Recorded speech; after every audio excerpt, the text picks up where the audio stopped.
días. Muchas gracias a la Clínica Carriazo por invitarme a presentarles este tema a ustedes. Espero que todavía el hambre aguante un poquito y voy a tratar de ser lo más breve posible.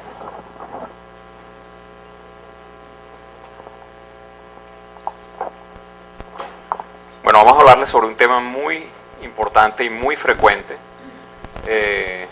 Y vale la pena recalcar que no existe ningún interés comercial por ninguno de los productos que voy a mencionar en esta presentación. Empiezo por decirles que en cuanto al optómetra, el tema que vamos a tratar es muy importante porque es causa frecuente, muy frecuente, de intolerancia de lentes de contacto, de mala visión, a pesar de corregirles su defecto, y de mala visión, por ejemplo, en pacientes operados con lentes intraoculares multifocales. El tema que vamos a tratar es ojos secos y para eso vamos a iniciar repasando un poquito la anatomía.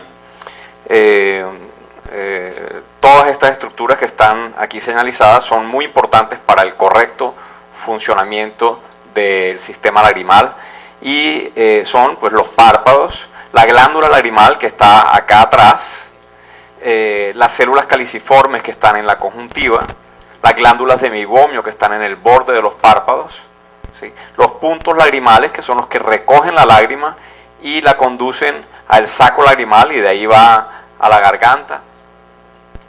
Importante no confundir la glándula lagrimal con los puntos lagrimales. Bueno, empezamos por definir el ojo seco como una alteración en la unidad lagrimal funcional. La unidad lagrimal funcional, como ya lo mencionamos, consiste de glándulas lagrimales, superficie ocular, en las cuales están la córnea, conjuntiva, glándulas de meibomio, los párpados y la inervación sensitiva y motora. Con alteraciones en cualquiera de esas partes se puede presentar ojo seco. El ojo seco es muy frecuente y cada año vemos más pacientes con ojo seco y eso tiene que ver con el aumento en la longevidad, aumento en el consumo de medicaciones, tanto tópicas como sistémicas, que van a producir ojo seco, aumento en el uso del computador, aumento de usuarios de lentes de contacto.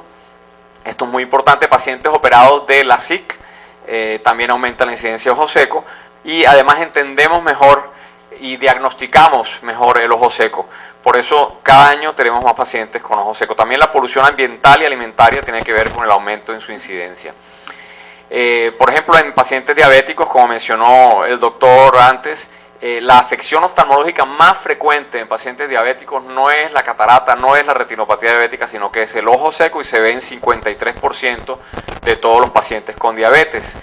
Más frecuente en pacientes con niveles altos de hemoglobina glicosilada, como mencionó el doctor, y es relacionado con una baja sensibilidad en la superficie ocular que conduce a una disminución en el parpadeo y además baja producción de lágrimas por neuropatía autonómica. Aquí vemos nuevamente las diferentes partes del sistema lagrimal, la secreción a cargo de las glándulas lagrimales, que puede ser variable de acuerdo con la edad. En pacientes mayores normalmente disminuye un poco la secreción y sobre todo en mujeres después de la menopausia tiende a disminuir la secreción lagrimal y es más frecuente el ojo seco. La lágrima normalmente es isotónica y lo ideal sería trabajar aquí con las terapias para el ojo seco. Todavía en mejorar la secreción no hemos avanzado mucho, aunque hay ya algunos tratamientos que ayudan en este sentido.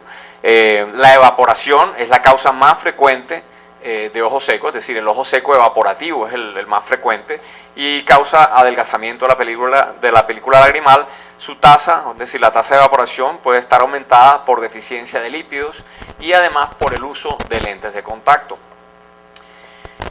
Se disminuye o se mejora la resequedad con el reemplazo de lágrimas y también obstruyendo el drenaje puede también aumentar el volumen lagrimal. El parpadeo, es decir, la anatomía de los párpados es muy importante para la resequedad. Una buena anatomía palpebral es importante para que no haya ojos secos. El ectropión, el entropión, en fin, anomalías de los párpados se asocian con ojo seco. Entonces el ojo seco lo podemos dividir a grandes rasgos en ojo seco por deficiencia acuosa y ojo seco evaporativo. Ya vamos a mirar con más detalle cada uno de estos. Los factores ambientales que pueden afectar o producir ojo seco pueden ser factores ambientales internos, es decir, del paciente, o externos. Los factores ambientales internos son el pobre parpadeo, el uso de microscopio, terminales de video, computadores, la posición de la mirada. No es lo mismo trabajar en el computador mirando hacia arriba los ojos están más abiertos, más expuestos, aumenta la tasa de evaporación, que mirando derecho al frente. Mirando hacia abajo puede ser que disminuya, pero entonces ya produce dolores en el cuello. Entonces la posición de la mirada es importante, la edad, como habíamos mencionado antes, y los bajos andrógenos.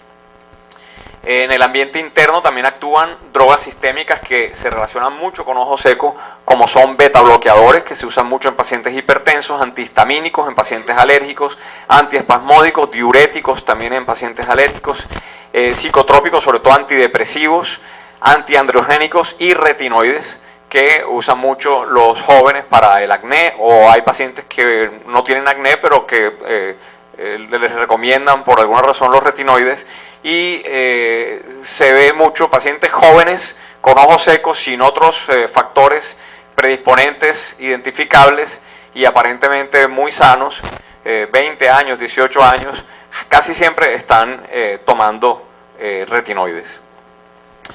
Bueno, en cuanto al ambiente exterior, pues ambientes de baja humedad, viento, ambiente de trabajo. En Bogotá hay más resequedad que acá, en fin.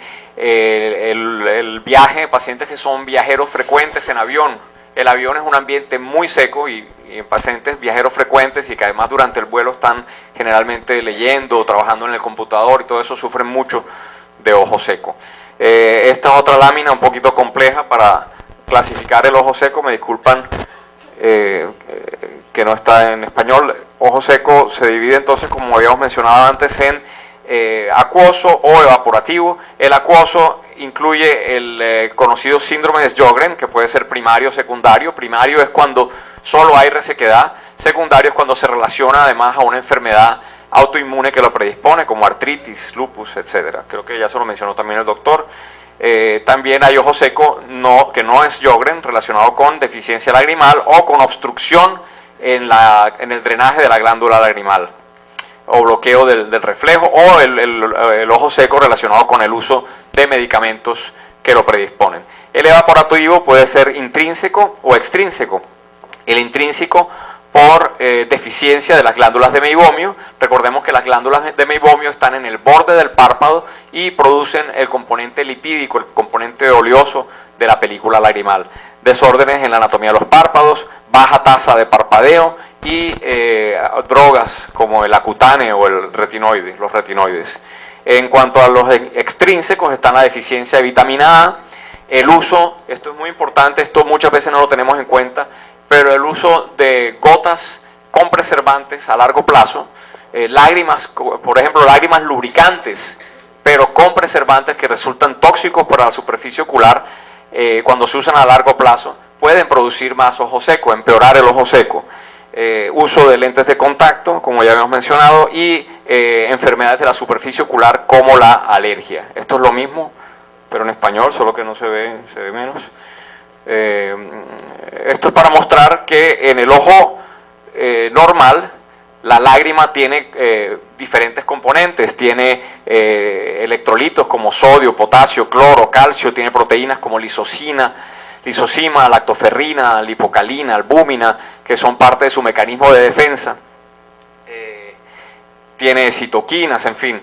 Y en el ojo seco la lágrima tiene aumentada la concentración de electrolitos, es decir, es una lágrima hiperosmolar, es una lágrima más concentrada, y esta alta concentración de electrolitos ya empieza a resultar tóxica para la superficie ocular. Es decir, no solamente hay poca lágrima, sino que esa poca lágrima está más concentrada y empeora más la resequedad porque es tóxica para la superficie ocular. Y por otro lado tiene bajas sus mecanismos de defensa, como la lisocima, la lactoferrina, la lipocalina, de manera que es más fácil que estos pacientes presenten infecciones en la superficie ocular, conjuntivitis, queratitis, úlceras de córnea. Para el diagnóstico del ojo seco, importante tener en cuenta estos 4 aspectos: la historia clínica, la evaluación de síntomas, el examen oftalmológico y las pruebas diagnósticas. Vamos a hablar de cada uno de estos con detalle. En cuanto a la historia clínica, como ya habíamos mencionado, tener en cuenta la edad, el sexo es más frecuente en mujeres, la asociación con enfermedades sistémicas como enfermedades del colágeno, lupus, artritis, síndrome de Sjögren, factores ambientales que ya hemos mencionado como lentes de contacto, aire acondicionado, computadora, antecedentes de cirugía ocular como la SIC, trasplante de córnea y medicamentos. Los síntomas se evalúan con un cuestionario, es un cuestionario estructurado, un cuestionario científicamente diseñado que tiene validez diagnóstica y que lo puede hacer, se puede hacer fácilmente en la consulta. Se le pregunta al paciente que clasifique sus síntomas del 1 al 4, ¿sí? Los resultados se tabulan y se puede clasificar el paciente entre paciente que no tiene ojo seco o paciente con ojo seco leve, moderado, severo. Los síntomas son resecamiento, ardor y dolor. El dolor generalmente no lo tomamos como un síntoma de ojo seco, pero el dolor es un síntoma muy importante de ojo seco. Pacientes que tienen dolor ocular, una de las posibles causas es ojo seco. Sensación de cuerpo extraño, fotofobia, visión borrosa. Bueno, lo mismo, fotofobia, dolor, sensación de resequedad, visión borrosa, dificultad con la lectura. Se le pregunta al paciente, ¿ha presentado dificultad para leer en la última semana? Frecuentemente, pocas veces, siempre, en fin, según la respuesta del paciente se clasifica. Dificultad para el computador o dificultad con la televisión, dificultad para conducir de noche y molestias en ambientes secos. Por ejemplo, si el paciente se queja de que cuando sale al sol o cuando está expuesto al viento o cuando está en un ambiente con aire acondicionado se queja de molestias, puede ser un paciente con ojo seco. Este es el formulario del índice de enfermedades de superficie ocular o SDI, que se puede conseguir fácilmente por internet. En el examen oftalmológico entonces hay que revisar si hay blefaritis, disfunción de las glándulas de Meimovio, que es muy frecuente la blefaritis con descamación en las pestañas, secreciones oleosas, secreciones amarillentas. Un signo que muchas veces pasa por alto es la conjuntivochalasis, y es una laxitud en la conjuntiva. Recordemos que la conjuntiva es el tejido que tapiza la esclera y debe estar íntimamente adherido a la esclera. Y en pacientes de edad es frecuente que esa conjuntiva se ponga laxa y se forman pliegues en el reborde del párpado. Estos pliegues se acentúan si uno le pide al paciente en la lámpara hendidura que parpadee repetidamente durante un minuto, y se acentúa este pliegue de manera que es más fácil hacer el diagnóstico. La conjuntivochalasis altera la distribución de la lágrima en la superficie ocular y se corrige inicialmente con lágrimas, o si las molestias persisten y es una conjuntivochalasis muy severa, se retira ese pliegue, eso se opera y funciona muy bien la cirugía. Un menisco lagrimal delgado también es un signo importante de deficiencia acuosa y de ojo seco.